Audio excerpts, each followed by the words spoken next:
माबा मोनसे गोरोन्थि मोनदोंब्ला आंखौ निमाहा हो। सोरनि गोरोन्थिमोन गोसोआव गोबां सोंलु दिनै मोफ्लामगासैनो गोरबो गंसेया खावनै जानांबाय। आंखौ निमाहा होनानै अननायनि गेजेरजों गथ'नि इयुनखौ साननानै न'आव फैफिन। जाहाथे बेफोर गाज्रिखौ माबा मोनसे जानायखौ निमाहा होनानै अननायनि गेजेरजों जाहाथे बुजिफिननाय गथ'नि इयुन लाइफ फिउचारखौ मोजाङै मोजां दैदेनलांनो थाखाय आं गावखौ फैनो हास्थायहरो।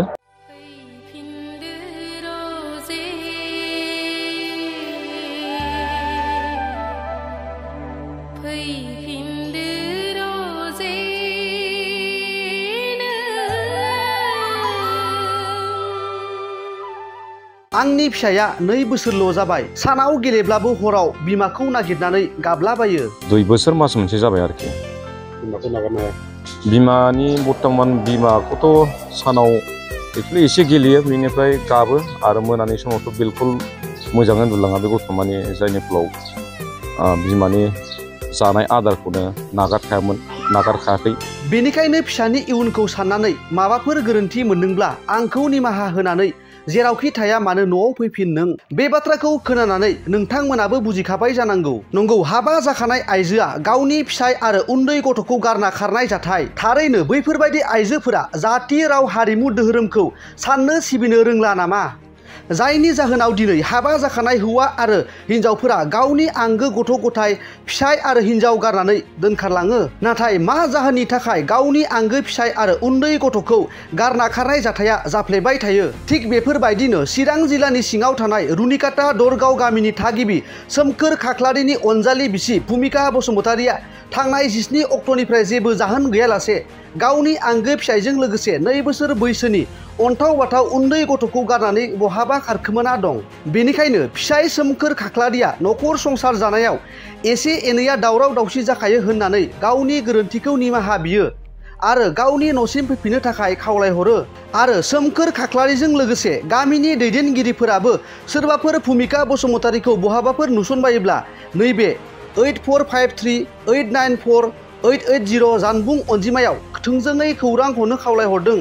न'खराव प्रब्लेम जानायाथ' बेनो आरोखि, मानो होनोबा बे मासनिनो 17 थारिखआव जानाखि आंनि हिन्जाव भुमिका बसुमतारि, जिखुनु जाया बेखौ 17 थारिखनिफ्रायनो आनज्रायनानै थांनाय जादों आरोखि बे न'निफ्राय। जिखुनु टाइमा 12थासो टाइममोन, ओमफ्राय बे 12था टाइमनिफ्राय जेनेबा 17थानिफ्राय थांनानै दिनैसिम मानो होनोबा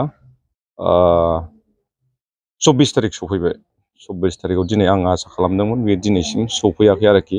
सोरनाव दं सोरनाव गैया आं बेखौ मिथिया। जिखुनु जाया आं खबर लादोंमोन, जेरावबो खबरखौ मोननाय जायाखै आरोखि। न'खराव माबाफोर नांलायनायफोर जादोंमोन? न'खराव ओरैनो संसार जानायनि बेलायावथ' एसे एनै गेंग्रुं गुंग्रुं जादोंमोन, जायनि फलाव जेबोथ' इसेबां गिदिर खैफोदबो जायाखैमोन। गावनि मा जाहोनखौ लानानै जिखुनु जाया बेफोरबायदि एसे एनै संसार जानाय बेलायाव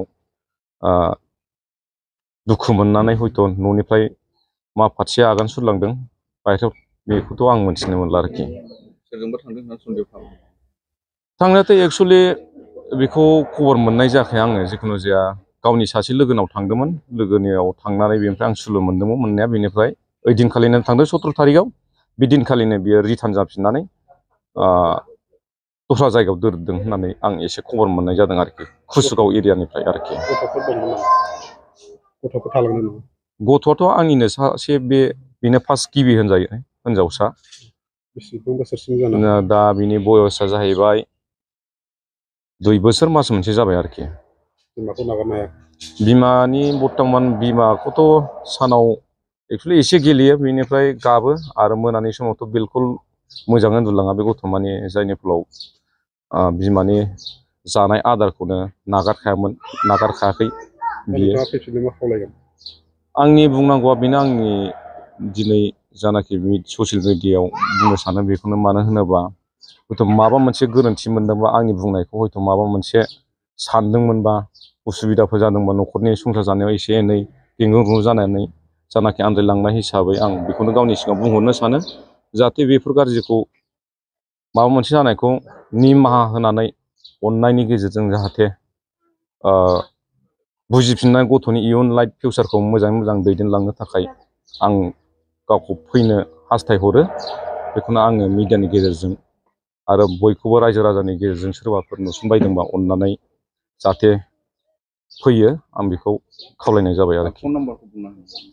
आंनि फन नाम्बारा जाहैबाय एयारटेल नाम्बार बियो 8453894880 आरोखि।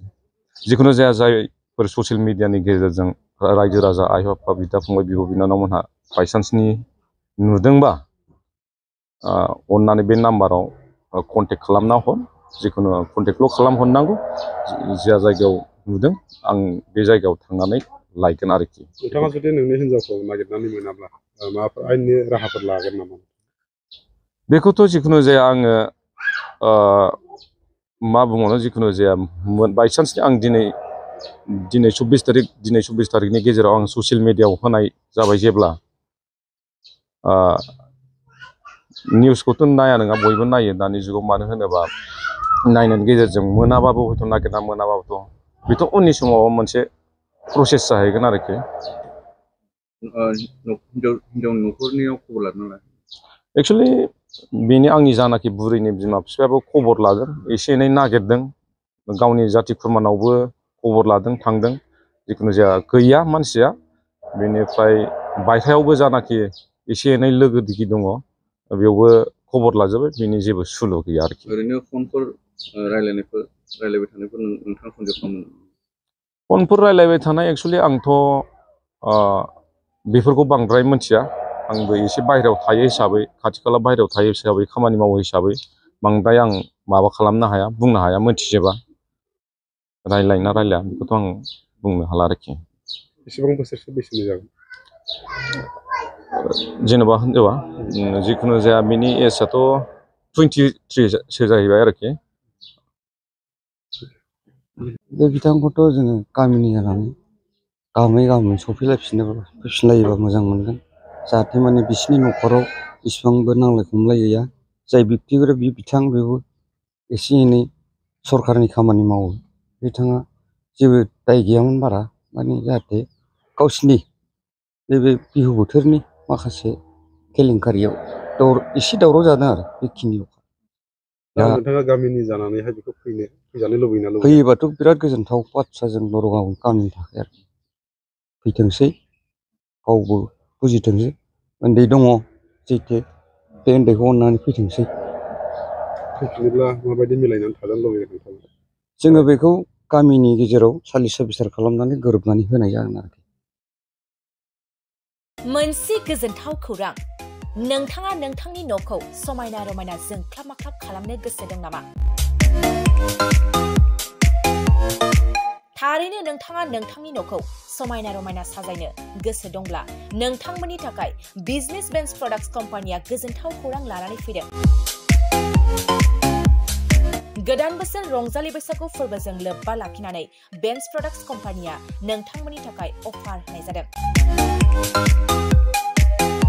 चिरां जिल्ला बेंटल गेट 27 राजा लामानि एबा सिबिथाय लामानि साखाथियाव नोंथांनि न'खौ समायना रमायना खालामनो गोसो जानाय रायजो राजाफोरनि थाखाय बिजनेस बेन्स प्रडाक्ट्सआ लानानै फैदों गोजोनथाव खौरां। पलिग्रेनाइट, WPC एबा PVC, wooden flooring, wallpaper, steel roofing, soffit ceiling बायदि गाबनि न' साजायग्रा खम बेसेनावनो नोंथांमोना बायनानै लांफैनो हागोन। बेनि अनगायैबो नोंथाङा गोबां बाथ्रा मिथिनो थाखाय नैबे 8474015053 जानबुं नम्बरनि गेजेरजों नोंथाङा फन खालामनानै मिथिनो हागोन।